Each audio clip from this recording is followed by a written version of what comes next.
tapi kalau mana yang saya boleh memainkan peranan sebagai Tuan bangsa-bangsa bersatu, saya akan merangkakan satu plan damai antara kelompok ini. Saya rasa tidak ada masalah. Saya percaya orang yang sokong UMNO dan Barisan Nasional ini, terutamanya bila semboyan telah dibuli untuk pilihan raya akan datang, dia tak akan tembak sama-sama mereka, dia akan tembak keluar. InsyaAllah, saya rasa tidak ada masalah. Sekarang mungkin kerana pilihan raya ini, tarikh pilihan raya ini begitu lama kita dulu, jadi dia ada masa sikit cuit lah sesama mereka. Soal di mana saya nak tanding.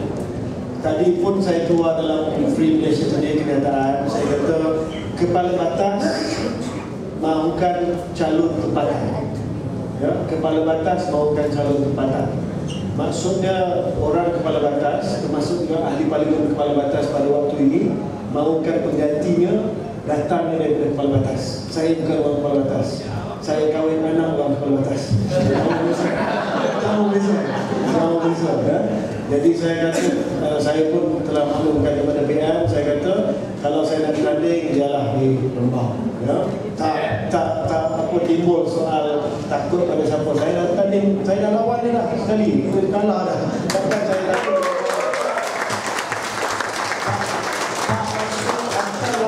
Saya takut dengan orang yang saya telah kalahkan, ya? Jadi bagi saya tidak ada tempat lain melainkan Rembau. Saya nak tanding.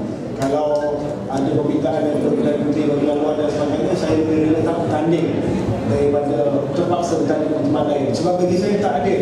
Saya tak ada kena-kena tempat lain, ya? Tempat lain dia ada orang tempatan, dia ada orang yang dah lama buat kerja di situ. Saya tak nak ada calon parachute, ya? Calon parachute maksudnya saat-saat terakhir kita hantar dia, kita semua terjun ke kawasan mana dia tak ada langsung akan rugi besok. Itu menyebabkan masalah. Antara sebab kita kalah di setengah tempat adalah kita hantar calon parachute.